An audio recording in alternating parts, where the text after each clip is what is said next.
Hello guys, welcome back. Okay, so we're gonna look at building some layering. So I'm just gonna get straight into it, and then we can get looking how we're going to go. Okay, so we have this very simple chess game here. Basically, it's just a grid, and I can kind of show you what I mean by that. I mean, the board itself is literally a grid, and all it basically does is creates a bunch of labels for each square, and then it updates those labels with images and with background colors, and that's it. There's nothing else crazy to it. The labels are really nice because you can do things like graphics on them. You can do they're slow. Don't get me wrong. They're they're slow, to put it lightly. But um, you can definitely. I didn't make horses move today. Horses was the one thing I didn't do because it was just too much work to think about doing it. I don't know. It's kind of awkward to not play with a horse in that again. Anyway, so I'm not a very good chess player.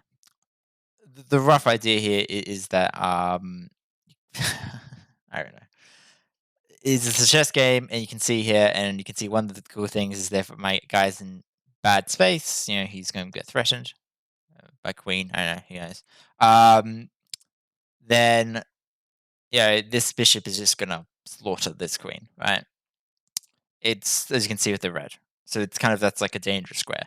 But the thing I don't like about this is it doesn't actually like tint. I would much prefer maybe to tint the color rather than just like change the background. And it kind of just like, it just doesn't look as good. And I don't know, I just don't like it. And I feel like it's also just a good example to show kind of what I mean by how you can do layering. Anyway, so the rough idea here is that we're just going to kind of put multiple grids on top of each other. And that's basically going to stack up as our layer system. I mean, and by that I mean literally that's what we're going to do. Okay, so let me show you an image that I think is somewhat useful to understand what we're basically doing here. So effectively, we're using a stack pane, all right? And this is kind of what we're doing. We're having layers of things on top of each other. I mean, in our case, they'll all be labels because we're going to be lazy. You should probably use image views when you can. And so the rough idea for this is that, oh, maybe I'll use an image view for the images. But what you're going to do is you're going to have like a base floor, which is just going to be our grid. Of course, I stopped the app. But like the actual very bottom of the chessboard, the actual pieces that you can, the squares that you can see, the gray and white, sure. These kind of squares here, they're going to be the base layer. And then we're going to have the layer, which is going to be our pieces. And then on top of that, we'll have the movement and the threatening system. Now, I'm probably going to have it so that movement and threatening are on the same layer because I don't think I want to have both of them overlap each other. But of course, you could do that separately. But effectively, we'll end up with 3 layers, which is hopefully going to be good enough, right? And you'll also be able to see how you can apply what's called a masking effect, which is basically where what you do is you grab the colors at each point and you kind of combine them in different ways. So in this case, we'll be multiplying them together, most likely, or adding them together. Depends on what looks nicer. And so effectively, it allows us to apply a tint. Is effectively what we're doing. Okay, so what's the easiest way to begin? Well, the easiest way to begin is honestly probably to create just to make this a stack pane. Like, I'm not even kidding. We're just going to straight out make it a stack pane. And so stack pane, as you can see here, is effectively, it's just a series of elements on top of each other. And so we're going to add 3 grid views to this. And each grid view is going to have different contents in it, right? So the first grid view is the very base view. We're not even going to store this, right? So we're going to iterate through all of it. I'm going to create a variable for it, of course, but I won't store it anywhere because I don't really need to. It's just the base layer, right? It's literally just going to be the board. It's going to create a new grid pane. The one thing that you'll notice that I do is I don't actually use JavaFX here, FXML rather here. It's partly personal preference and also partly because I think it's a bit too complicated for the example we're doing here. Like you could do this, but I'd have to go into the scene builder, make a bunch of UI edits, and it's kind of boring, right? I want to be able to have this flexibility to move my code around, and I like the idea of extensions and stuff like this that FXML doesn't really allow. FXML is still obviously fine. You can still do all this kind of stuff in FXML. It's just like, I don't know. I don't want to say less good, but it's different, right? Okay, so we have a pane here, and we're going to call this our board. So this is basically our very bottom of the thing. We could also call it a bore, apparently. Sure. And this is just going to consist of labels, which are tinted. That's it. I mean, literally. So we can kind of see what it says here. So basically, it's going to, we have this is white function that basically tells us based on the x and y position whether or not it's white. As you can see, it's pretty much just modulus math to find like the odd and even squares. So I'm not going to really go through that. And most of this code is obviously going to be available online. It's a GitHub, right? So you'll be able to see it. I'll put a link in the description. Feel free to copy from it, but do put a comment saying where you got it. Otherwise, our plagiarism checkers may flag it. But if you put a comment, it'll be fine. I mean, unless you built a chess game. If you built an entire chess game and just said this is my game, you'd probably. I mean, one, you didn't build Dungeon Builder, but two, you'd probably be pretty bad plagiarism. Anyway, so we have this label here we're going to create, and we're going to put in the center, and we're going to set size 50 by 50, which is all of my squares. All my squares are 50 by 50. Now this alignment here is not too important. It just makes things a little easier. And you notice that this is a little bit easier than using FXML. We don't have to deal with the whole kind of constraint system. We could just kind of like put them where we want them. But it's also harder to grow and shrink them because I'm just kind of setting an absolute size. We could make them growable and shrink them, but that's way out of scope of this stuff, and it requires a lot more complexity, and I just don't want to go into that. And JavaFX is really not suitable for anything but toy projects in a lot of cases, especially for games. It's just really slow. I mean, there's definitely cases like there's libraries that use it, but there's a reason why Java's not commonly used for games. Outside of something like Minecraft, which is notoriously slow. So we have our square here, wonderful, and then we can set our square color. And you can see here, if I look at the code, I'm basically just saying the style, right? So all I'm basically going to do is just copy and paste this code right here. Wonderful. And it's literally just, if you know what CSS is, it's literally just CSS. And you may, depending on when you did 153run, I don't know if they still teach it in 153run. So we can grab a color here. Honestly, that's overkill. I really just want to check if it's white. So I can just go is white. And if it is white, then I can do some fancy stuff. Else I will just make it gray. I mean, it's not really fancy. Honestly, gray is fancier. Anyway, and we could also make it like different colors as well. Again, that's good. So there's a few things I'm sure that you'll notice that are a little weird, like doing this. This is a side effect of how Java reference copying works. It's more problematic in languages like C#, which have slightly better rules around this, but those slightly better rules make it slightly more more. I don't know. Those rules that they make that allow you to do more things make it easier for you to exploit them badly. That's kind of what I'm saying. Anyway, so you don't have to worry about stuff like this. There's a lot of, I'm sure, stuff like code like this that makes it confusing. You know, for example, there's an observer here that looks great. You go, wow, this observer's great. But I'm grabbing the position and observing the position. That seems a little weird.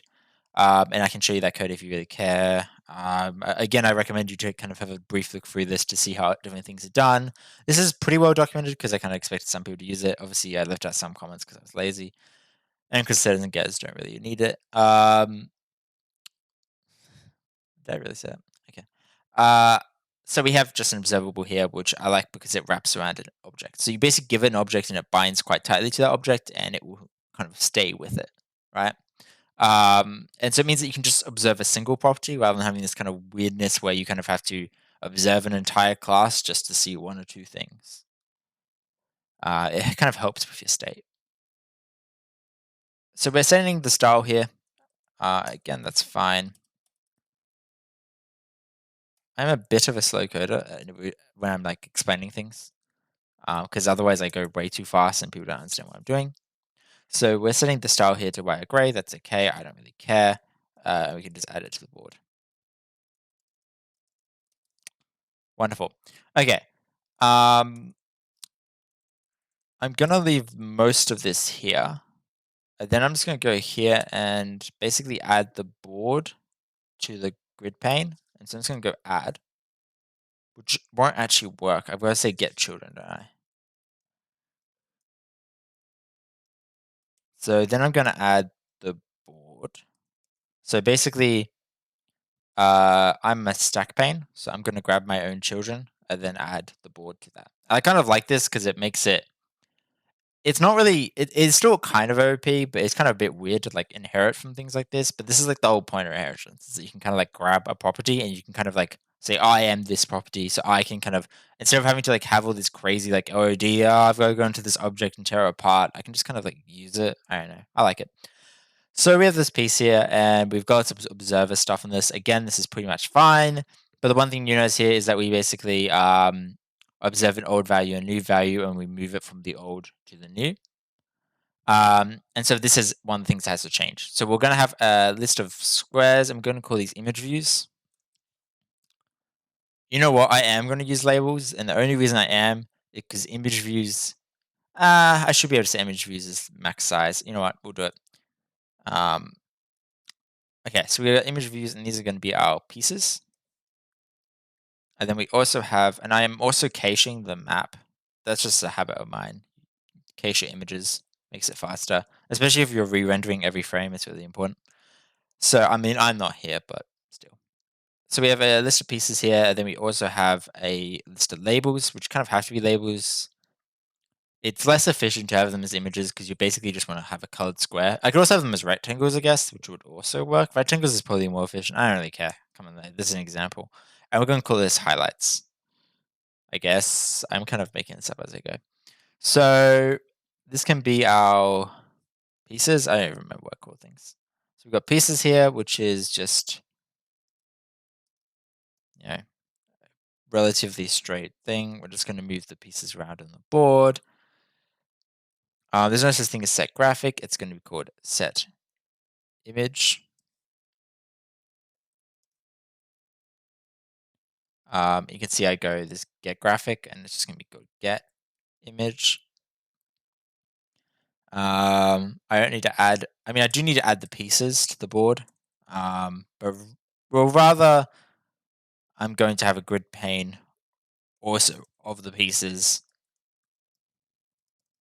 that I'm also going to store here. If that makes sense. There we go. And then we're going to have one more, which is going to be the highlights. There's other ways you can do this too. I don't really want to show my. I did a layering system when I originally did this assignment, the project, I don't know, like 2 years ago or something. It's a long time. I just use FXML for it too. And where was it? I'm not going to share the code for it, but I don't know where it is. But I basically had this like layering system where I put stuff on top of each other. That was pretty much the same as this, and it was like a stack pane, right? But the difference is I didn't create it in code, so obviously, the code looked a bit nicer, but the FXML was ugly. Okay, so we're creating that size, it's fine. But we need to now create an image view for the piece.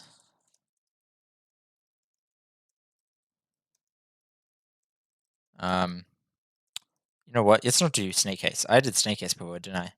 It's a freaking habit.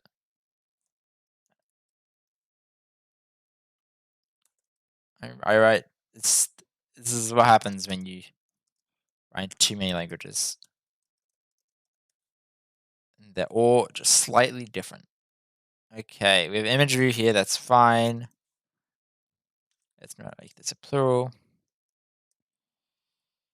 I don't need to set any image for this. I've got a different class that will do that. All I basically just have to do is add it to the board and add it to the position. Pieces of X, Y, and then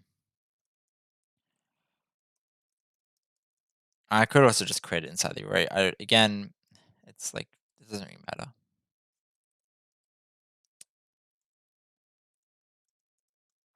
We're going to create a very simple label.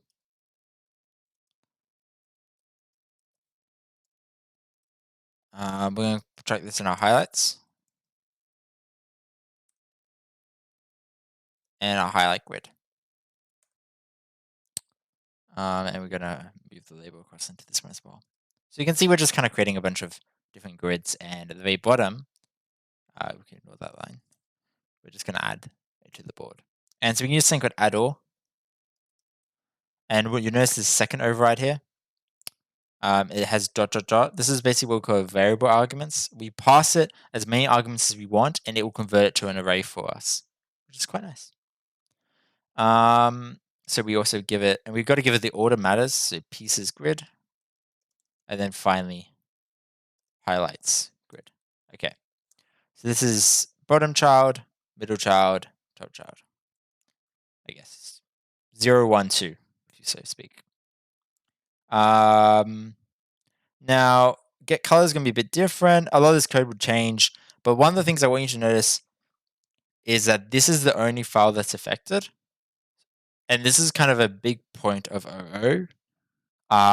It's very contentious, and I'm not really going to speak too much on the contention. There's definitely a valid reason why you want to be careful, not being too blind with applying it everywhere. But there's a lot of takeaways you can take away from it, even if you personally find that you don't like the style. And a big takeaway is that when you design your code such that it's responsible, even if you don't have inheritance, even if you don't have patterns or whatever, you find that it's much easier to change things. So I can change this chessboard, and I just do not care about changing any other bit of code. Like, even the view itself doesn't care.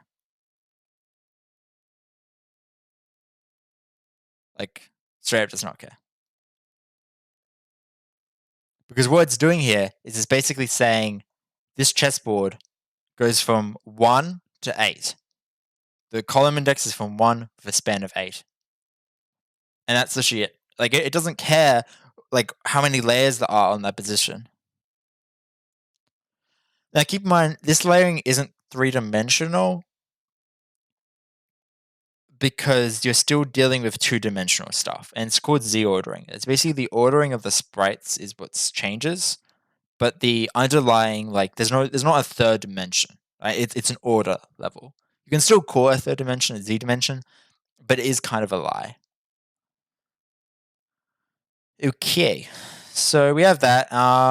Let's just kind of go over the rough idea of how we render things. So we have this initial render function that goes through the board and renders everything. I like having initial render rather than having like a loader. Loaders work as well. I just kind of like, I just always find it easier to do initial renders, and I think that the technical debt from having it is very small. It's a trade-off, right? Anyway, so I have a series of this, and what I'm just going to do is I'm basically just going to set the square. Again, this line doesn't really matter because that's done already for us. I mean, we could straight up like cut out half these functions and we'd still have the board, right? We just wouldn't have the pieces. So all we're going to do is grab the piece at that position from the state. If the position piece equals null, then we really don't have to do anything. If the piece is not equal null, then what we can do is we can decide. Well, actually, that's not true. We should still set it to null, and the reason why is that later on we may want to call initial render again to re-render the entire board, right? Well, you're going to use it as like a re-render function. So we still should set it to null even if we're not doing anything with it.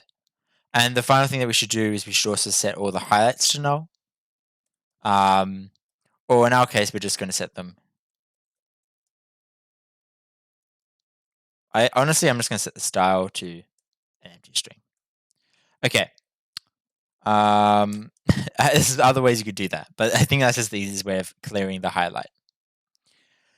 So then we have, so it shouldn't be set graphic, it should be set image. And also it shouldn't be set image view. You can see that a label just has an image view inside of it, right? So the concept's still the same. I just love labels. They're so easy to use.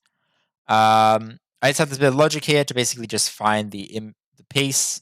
The one thing I really like about doing stuff like this is that my backend doesn't care about sprite names. I figure them out.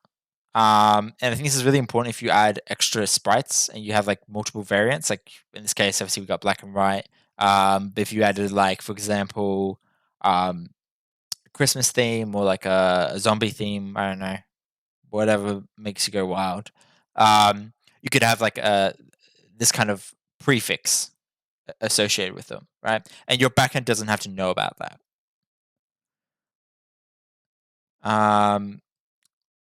Okay, so then we do this. We just check if it exists. If it doesn't exist, we create a new image. Else we set the image. And so the big importance of this is that we could call this every single frame and everything would be fine, as long as we also updated the visuals as well.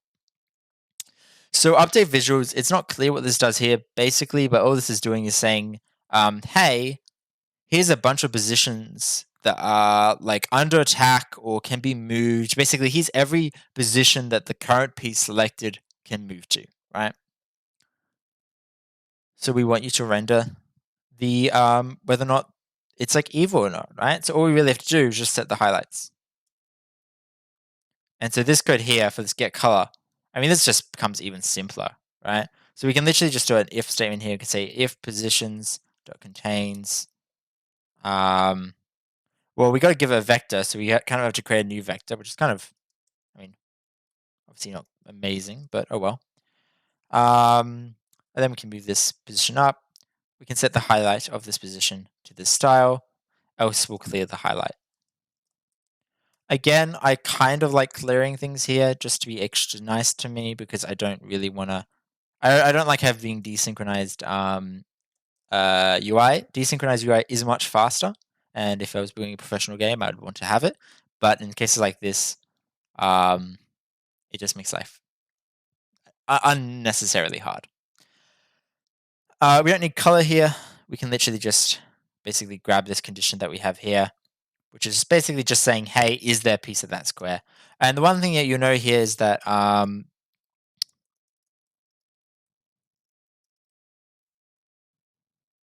also you may not understand what this operator is. I'll explain what this operator is in a second.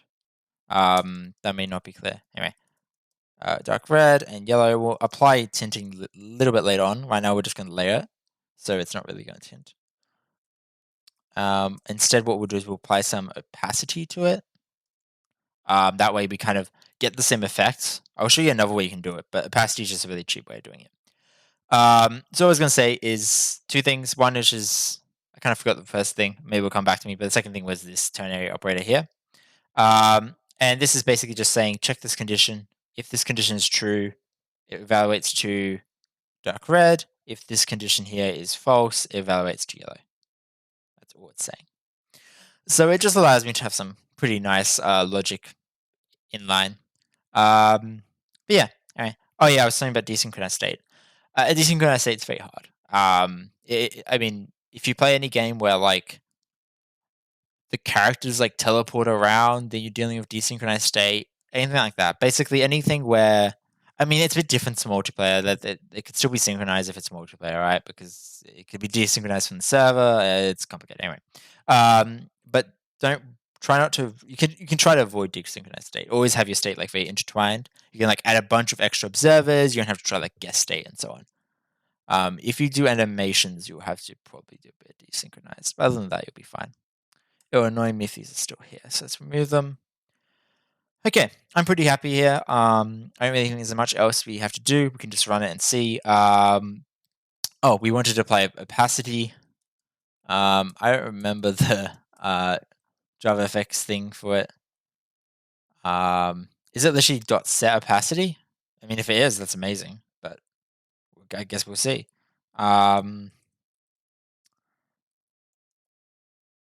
I guess I'm gonna set it.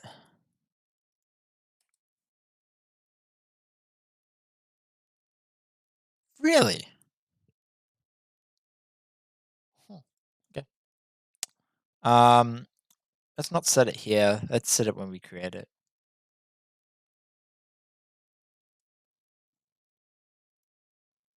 Um, I mean, I actually don't know what this function does. I actually want to make sure that it's not actually going to just edit the style. If it edits the style, it's annoying. They really have this random opacity property on the object. That is a little bizarre. Yeah, they've got this like.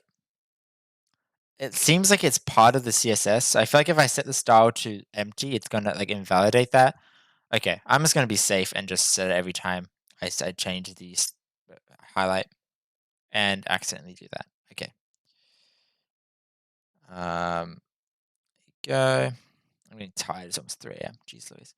So let's just set it here, and be extra careful because if it changes the style, I don't want like this set style here to like set it back to like one, and then the next time it doesn't work. I just want it to work. Anyway, let's rerun Gradle, and see if it works. That's hilarious. Why would that happen? Get piece at this position.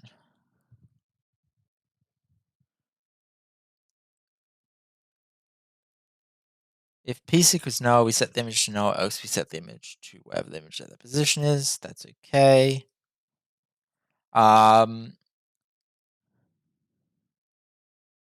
What could be is that we're squishing down our image views because we're not setting the minimum size of them. So let's try doing that.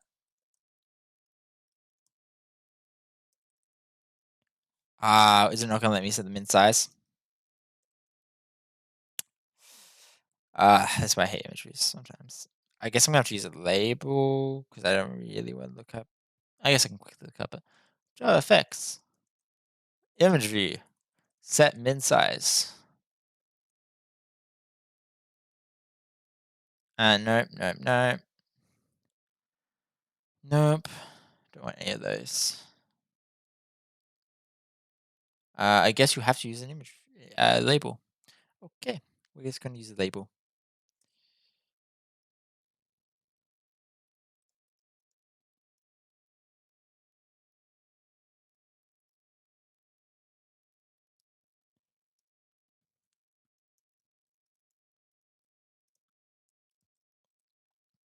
Set it by 50 by 50, and set the max size by 50 by 52. There's other ways you can do this as well, but this is just probably easiest for me right now, so I'm just going to do it this way. I'm going to do the same thing for the highlight label. Because otherwise what's happening with the chess pieces is they're squishing together because the others were size 0. And we could try to like have it's like translucent sprite or something weird like that. I don't know. I feel like it's a bit weird. You notice this graphic is a node. So if we want to use it as an image view, we'll have to cast it. That's okay. If we need to do it, we can do it. In this case, we're just going to be doing a set graphic rather than a really.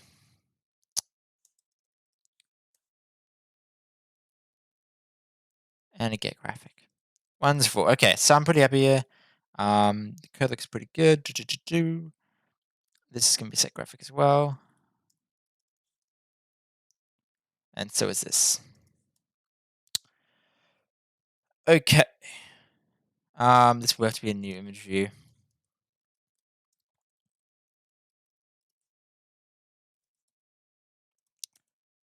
And we can basically just run our code. Greater run. Let's go. It's configuring, it's compiling, it's running, it's wild. And it has maybe finished. I'm here. I mean, my pieces are right, but obviously my highlighting is wrong. I can see if I can still move. I can't, which is interesting. But luckily in our case, it's not too bad. And the main reason why is we're doing this square.set. And rather we want to click on pieces rather than squares. So that would be one reason why this would be wrong. There may be others. Instead of being piece, it should be piece view. So when you click on a piece, you can move it. Because otherwise what's most likely happening here is that the image, the clicker is being trapped by the pawn here, or like the piece, and so it's not able to render what's under. It's not able to like pass through to what's underneath. We could probably do like an event propagate or something. If maybe there's probably a way that you can make it propagate downwards. That still doesn't work. Piece view. Click. We're going to tell it that we clicked in this position, and we're going to update those positions. Sure. That should be fine. I mean, we could do things like we could console log. We could do all this kind of stuff, right? Of course, I don't remember how to console log. It's not. It's system.out. There you go. Dot print line. And we could print out, and we could go like, "Hey, is this running?" We'll debug this for a minute or two to see what's wrong. I code these pretty live, so typically we do run into a few issues. I click on the square. I'm not seeing anything. That's kind of good to me because it means my UI is good, but it just means I'm not getting through. And the reason why here is what's actually happening is that the top layer is preventing this. It's preventing this on click from passing through. So basically, the highlights on click is basically stopping it because I'm clicking the highlight label rather than clicking on the underlying piece. So there's a various other things we could do here, but basically we just want to kind of stop it from basically we want to make it propagate this downwards. So a very easy way you could probably do it, and this is the way I'm just going to do it right now, is I'm just going to do this and then follow up with a piece view dot click.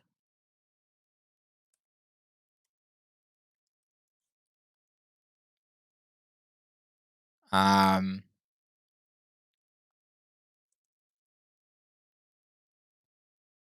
love how this returns an event handler, so I really have to grab this event handler. Oh, it won't let me do that. You have to go event handler. I don't really care what type it is. Give me the event handler, thank you. Thank you. That's the wrong one. Give me the event handler, thank you. Are you happy? Are you happy, Evie? Oh, you are. Handler.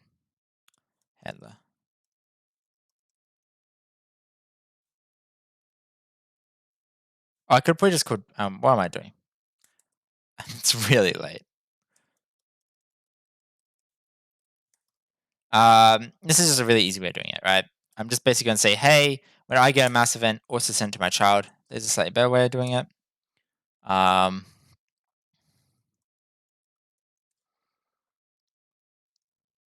that run.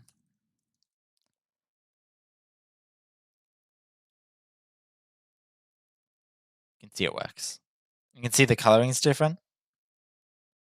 Let's move this piece down. You can see, wow, it works really nicely. This is really nice to see, right? Yay. Okay. So it's called an event filter. An event filter basically lets me filter out the event from a parent and filter it down. So this may be a bit bizarre, right? But the idea is that we're basically going to say, hey, when we get an event, we're going to grab the target and we're effectively going to say, call it on the child. So effectively, we're just going to do the exact same thing that we're doing here, right? But do it much more generically. I don't personally prefer to do stuff like that. I think it's a bit complicated.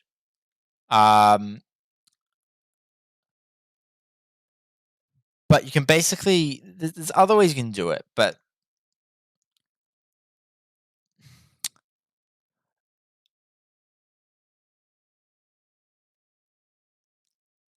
effectively, let me show you. Okay.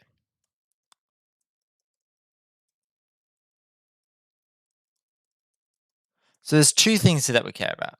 The first one is something called consume. right? Which is basically this very special property. If we look at it, I probably have to import the event class.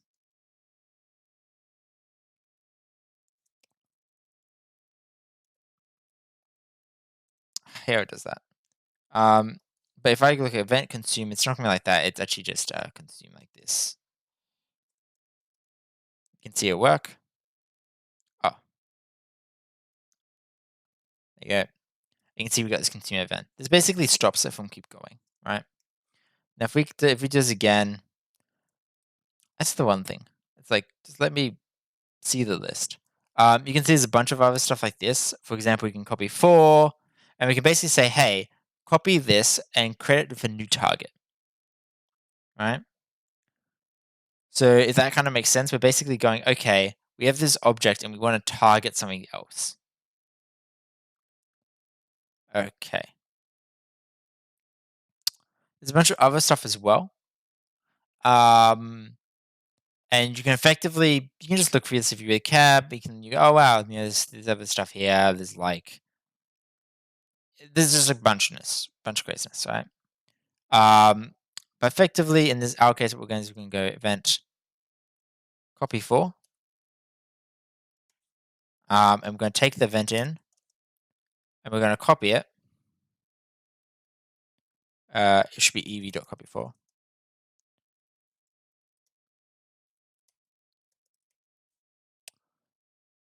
Really? Okay, and we're going to give a new source and a new target. So new source is like, yeah, it is automatically called, but in this case, it won't be, right? It's not going to be automatically called for like our children because we are still grabbing it, if that makes sense. Like the top pane is still going to block. It still blocks it from going through. And I mean, all we're really going to be writing is something like this. So I mean, we could probably leave it out. But there's another thing we could do, which is really we could say, hey, every time you click on the highlight label, we just want to basically make the piece view handle it. So all we're really going to say is we're just going to say something like this.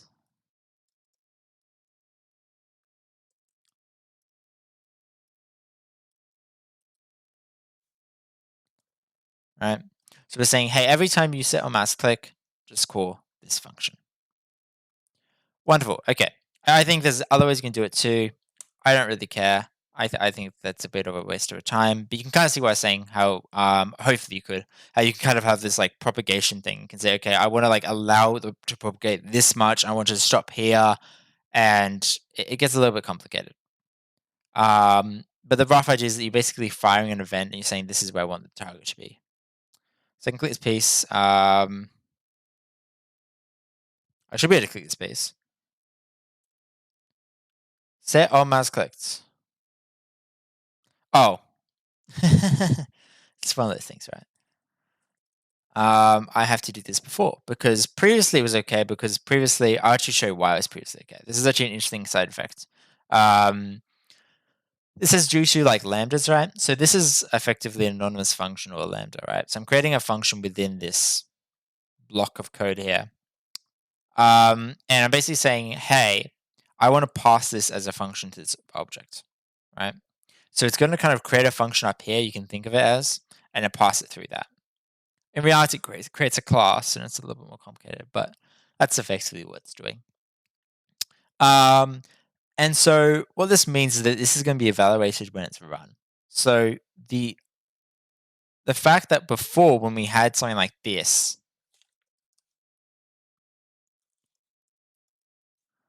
was okay regardless of the ordering, because this will be run in the future, which means in the future, this piece will have this event triggered or enabled. But when we didn't have it in the future, and when we just had it like this means literally grab whatever the current mouse event on this object is right now, right at this very moment, and that's what's going to happen. Anyway, hopefully that was somewhat insightful. You can kind of see how this works. Oops, I've got to move piece like this. It's then like this, and then like, wow, who cares? Stuff like that.